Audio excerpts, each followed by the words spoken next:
Centrum prvého kontaktu Michalovce v spolupráci so svojimi ukrajinskými partnermi z Užhorodu, Kolomie a Iršavy realizuje už 3. rok cezhraničný projekt vytvorenie partnerských centier prvého kontaktu na Ukrajine a ich vzájomná spolupráca. Zámerom projektu je vytvorenie poradenských centier pre podnikateľov v ukrajinských mestách Iršava a Kolomia. V prvej fáze išlo o vybudovanie a technické vybavenie kancelárií, v druhej fáze o zaškolenie personálu v novootvorených centrách.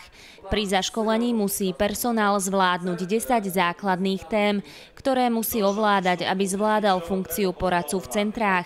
Jednou z posledných tém je aj téma s názvom Podnikateľský zámer. Účastníci prebrali nielen teoretickú časť, ale na konkrétnych podnikateľských príkladoch mali možnosť vidieť, aký má v praxi význam správne spracovaný podnikateľský zámer. Dnes sa koná v poradí 4. stretnutie v rámci tréningového programu, ktorý bol zorganizovaný špeciálne pre novovytvorené Centrum prvého kontaktu, ktoré bude pracovať v Iršave. Očakávame, že Centrum prvého kontaktu bude nápomocné rozvíjaniu podnikateľskej činnosti v tomto regióne. Plánujeme spolupracovať s CPK zo Slovenska. Týmto spôsobom by sme chceli zlepšiť kontakty medzi slovenskými podnikateľmi a podnikateľmi z Iršavského regiónu, možno dokonca z celého Zakarpatska.